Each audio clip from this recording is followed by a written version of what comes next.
रासपासँगको सहमति टुटेपछि पत्रकार सम्मेलन मार्फत जानकारी गराउने जुन समय तालिका थियो अबको केही बेरमा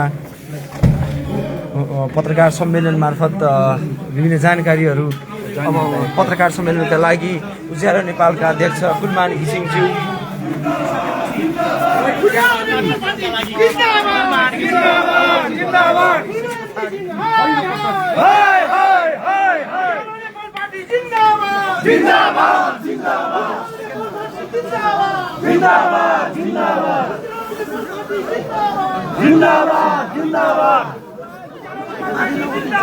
उज्यालो नेपाल पार्टी कार्यालयमा छौँ हामी र यहाँ अब पत्रकार सम्मेलन हुँदैछ।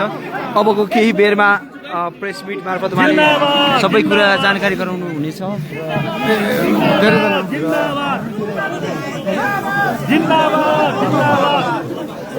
भाइ अब छोड बसो बस अब बसो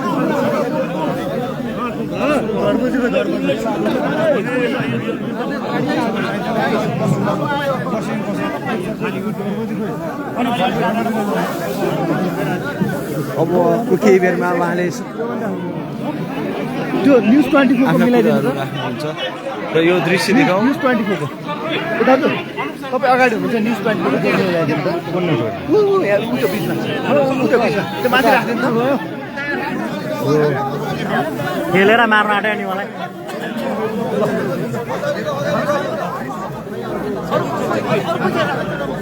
माथि हाल्दैछ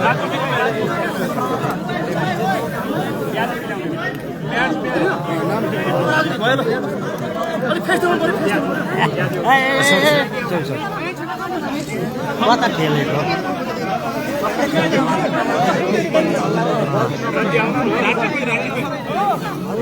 रासपासँगको सहमति टुटेपछि यो पहिलो पत्रकार सम्मेलन जहाँ चाहिँ उहाँ उज्यालो नेपालको क्याप लगाउनु भएको छ र अबको केही बेरमा उहाँले मिडियाको बाक्लो उपस्थिति छ यहाँनिर। अब हुन्छ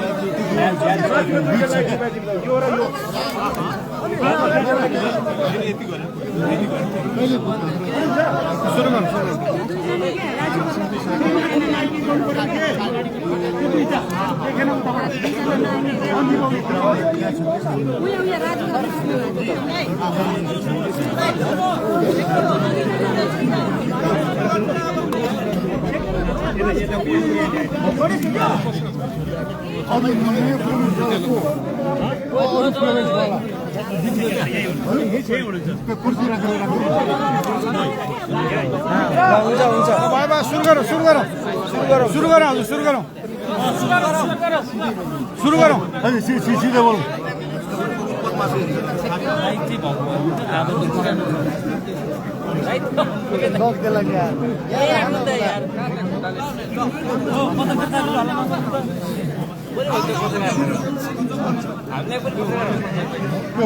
प्रवेशवालालाई त्यहाँ प्रवेशवालालाई प्रवेश गर्नु अरू दुईजना छन् रे क्या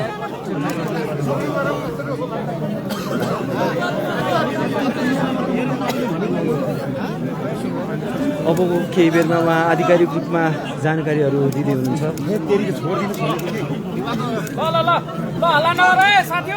सबजना साइलेन्ट ल हल्ला नगर्नुहोस्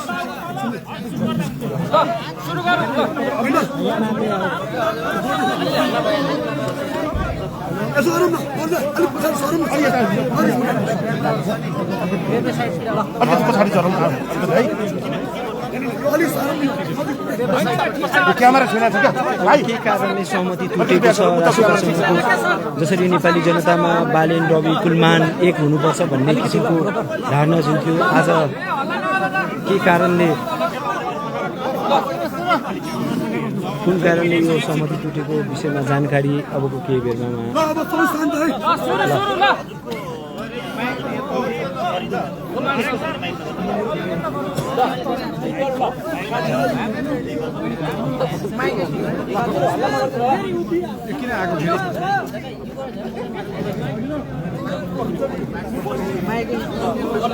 भयो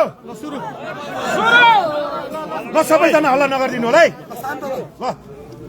ल सबैलाई नमस्कार छ। यो विकसित राजनीतिक माइकमा बोलौँ न परिवेश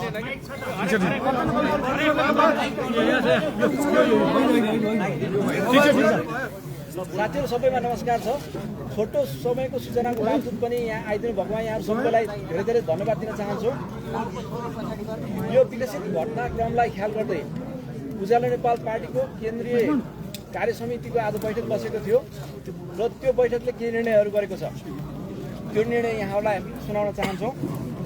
सर्वप्रथम पार्टीको अध्यक्षबाट अनुप कुमार उपाध्यायज्यूले व्यक्तिगत कारणले हाम्रै दिनुभएको राजीनामा स्वीकृत गरिएको छ र उहाँले पार्टीमा दिएको अतुलनीय योगदानलाई उच्च कदर गर्दै पार्टीको विधानअनुसार उहाँलाई संरक्षकको भूमिका दिने निर्णय गरिएको छ। यसै गरी पार्टीको रिक्त अध्यक्षको पदमा कुलमान घिसिङलाई सर्वसम्मत नियुक्त गर्ने निर्णय गरिएको छ। यसै गरी मिति 2082 साल ठुलो बोलौँ भइहाल्यो। 2085 साल राष्ट्रपाल नेपालबीच भएको सहमतिका कुराहरू राष्ट्रपालले कार्यान्वयन गर्न नमानेको र एकपक्षीय रूपमा सहमति तोडेकाले उक्त सहमति भङ्ग गरिएको छ। साथै उज्यालो नेपाल पार्टीले आगामी प्रतिनिधि सभा निर्वाचन 2082 मा सिङ चुनाव चिन्हमा भाग लिने निर्णय गरेको छ। यसपछि म अब नवनियुक्त पार्टी अध्यक्षज्यूलाई आफ्नो धारणाहरू राख्नको लागि अनुरोध गर्दछु। धन्यवाद। नवनियुक्त पार्टी अध्यक्ष कुलमान घिसिङज्यू।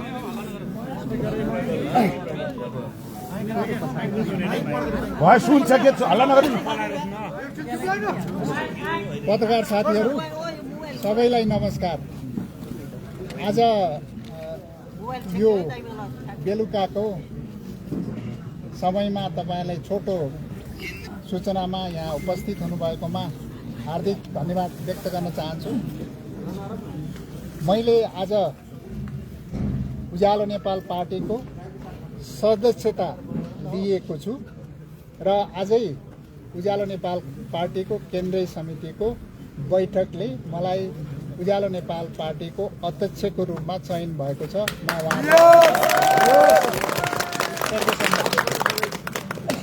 अब यो पार्टी उज्यालो नेपाल पार्टीलाई आगामी दिनमा मेरो नेतृत्वमा देशव्यापी रूपमा प्रभावकारी रूपमा अगाडि बढाउनेछु भन्ने म प्रतिबद्धता पनि व्यक्त गर्न चाहन्छु। र साथै करिब 1.5 महिना 2 महिना जति भयो जुन बेला एकदमै कठिन परिस्थितिमा यो उज्यालो नेपाल पार्टीलाई नेतृत्व गरिरहनु भएको अनुप कुमार उपाध्यायज्यूलाई हार्दिक धन्यवाद दिन चाहन्छु र सम्पूर्ण केन्द्रीय सदस्यका साथीहरूलाई हार्दिक धन्यवाद दिन चाहन्छु। विगत केही समय हाम्रो लागि अत्यन्तै पीडादायी भयो। हामीले एकदमै देशको परिस्थिति, जेनजी युवाहरूको भावना र सम्पूर्ण नेपाली दाजुभाइ दिदीबहिनीहरूको भावना र जनआकांक्षा अनुसार यो देशमा नयाँ बन्ने शक्तिहरू एक हुनुपर्छ भनेर हामीले सम्पूर्ण कुरा लचकताका साथ त्यागेर एकताको एउटा सहमति गरेका थियौँ राष्ट्रिय स्वतन्त्र पार्टीसँग। विगत मङ्सिर पुस 14 गते भएको सो सहमति आज 26 गते भयो, करिब 12 दिन भयो। 12 दिनसम्म हामी पटक धेरै चरणको छलफलमा, त्यो सहमति कार्यान्वयनका चरणमा हामी छलफलमा जुट्यौँ।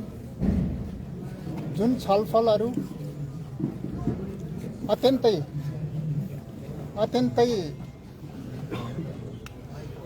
हिंताबोधका साथ हामीले अगाडि बढाउनु पर्ने अवस्था आयो।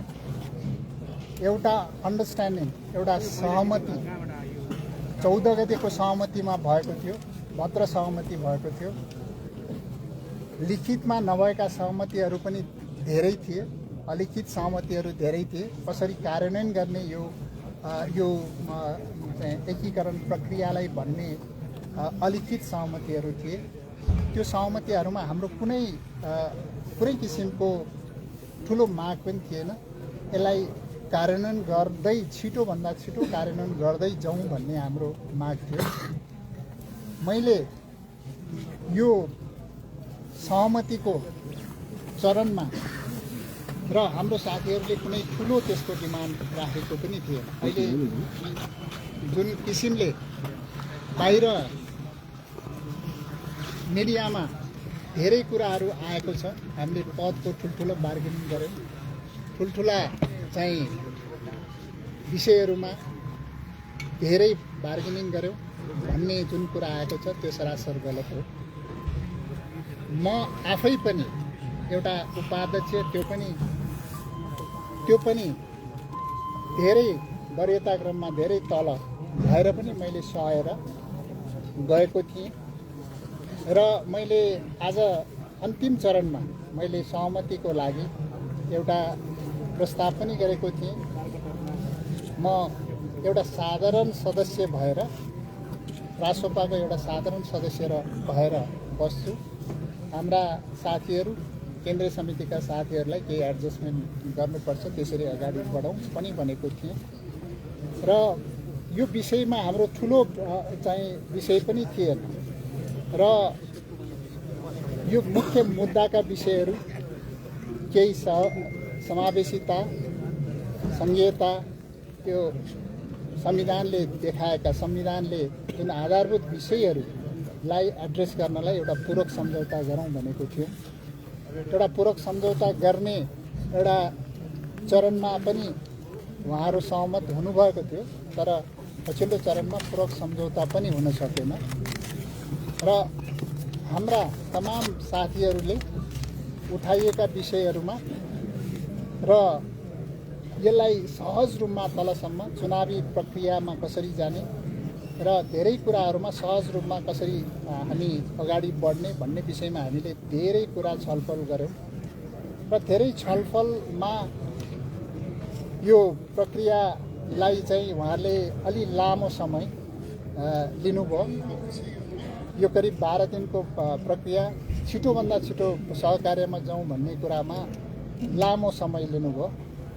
समानुपातिकका विषयमा पनि धेरै कुराहरू चाहिँ लामो समय लिनुभयो। हामीले सबै कुरा समानुपातिकको वास्तवमा भने सबै कुरा त्यागेर छोडेर र तपाईँहरू सबै हिसाबले अगाडि बढ्नुहोस् भनेर हामीले छोडेकै थियौँ र यो लामो समयसम्म एउटा इन्गेज गरेर बस्नु पर्दाखेरि साँच्चीकै उज्यालो नेपाल पार्टीले ठुलो क्षति ल्याउनु परेको छ र अन्तिममा आएर, आजको दिनमा आएर, अन्तिम दिनमा आएर एकतर्फी रूपमा उहाँहरूले यो सहमति भङ्ग भएको घोषणा गरिदिनु भयो।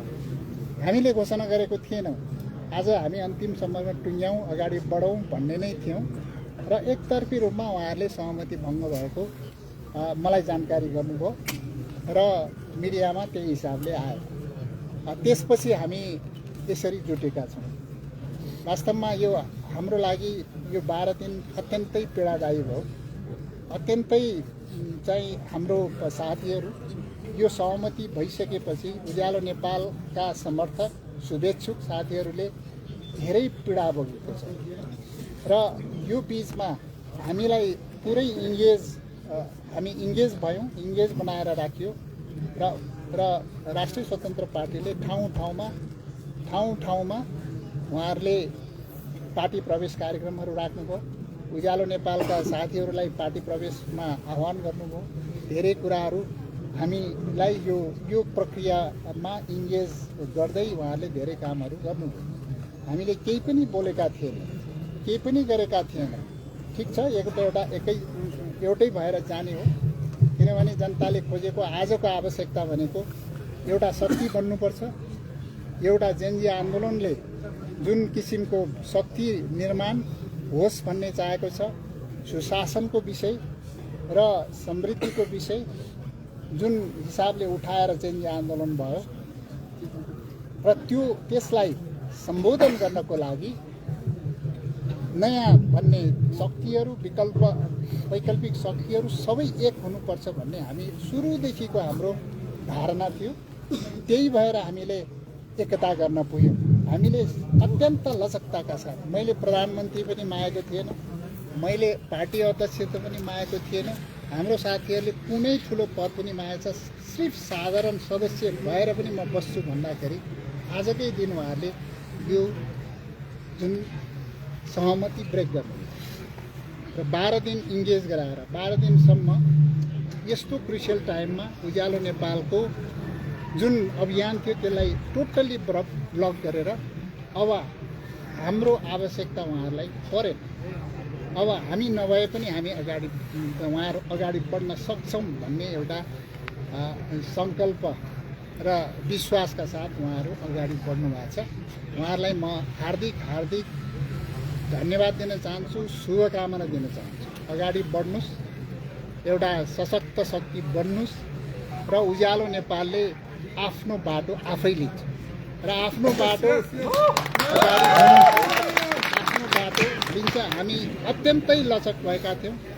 नेपाली जनताको माग, नेपाली जनताको चाहना, जेनजी पुस्ताको चाहनालाई पुरा गर्नुपर्छ भनेर हामी अत्यन्तै लचक भएर, अत्यन्तै आफूले सबै कुरो त्यागेर हामी आएका थियौँ।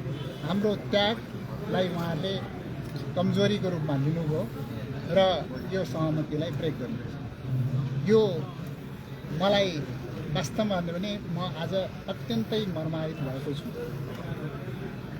यो अवस्था आउँछ भनेर मलाई लागेको थिएन। यो 12 दिन मेरो लागि ठुलो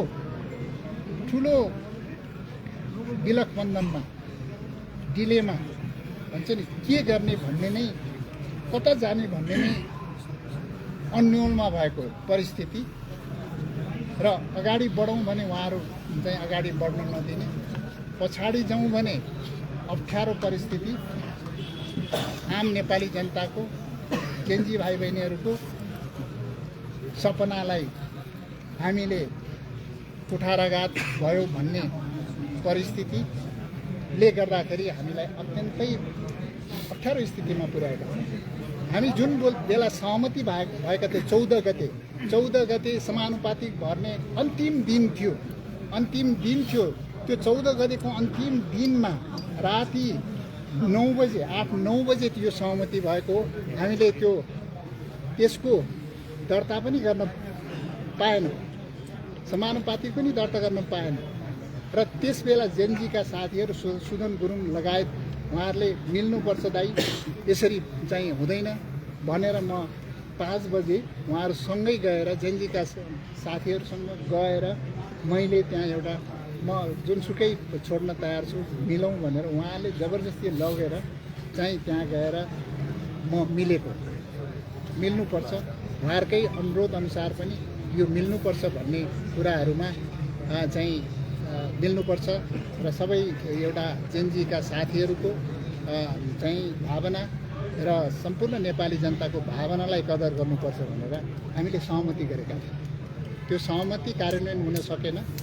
त्यो सहमति कार्यान्वयनको चरणमा धेरै समस्याहरू आयो र हामीले अन्तिम चरणमा सबै छोडेर पनि सहमति कार्यान्वयन गर्ने भनेर हिजो बेलुका मात्रै हामीले निर्णय पनि गरेका थियौँ।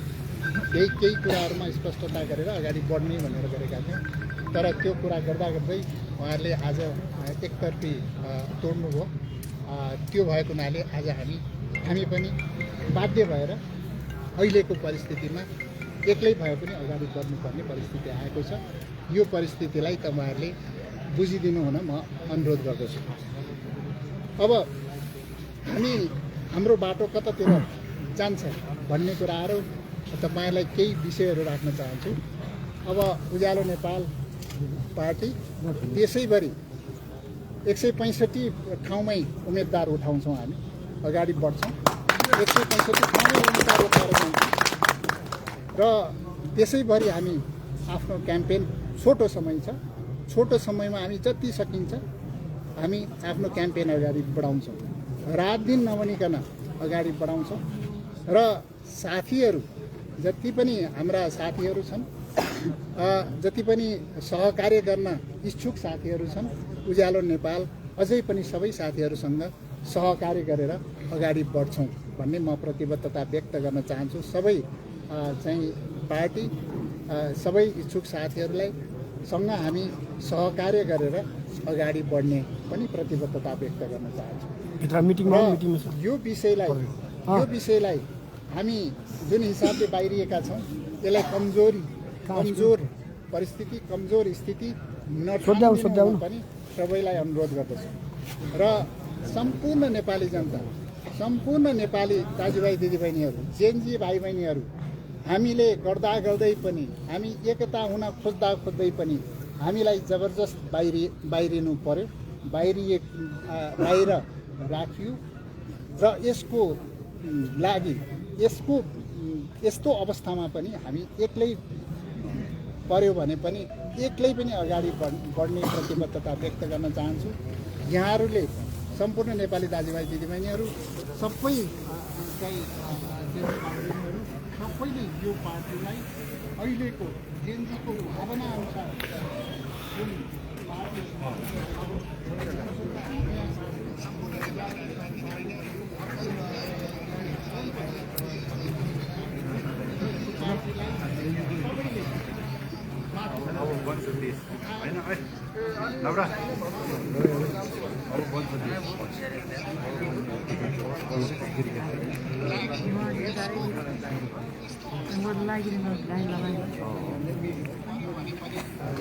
उज्यालो नेपाल पार्टीको केन्द्रीय कार्यालयमा छौँ हामी, जहाँ चाहिँ हामीले अहिलेको प्रेस मिट देखेका छौँ भने हामी प्रयास गर्नेछौँ कुलमान घिसिङज्यूसँग केही प्रश्नहरू राख्ने प्रयास गर्नेछौँ र यति बेला हामी उज्यालो नेपाल पार्टी कार्यालयमा छौँ।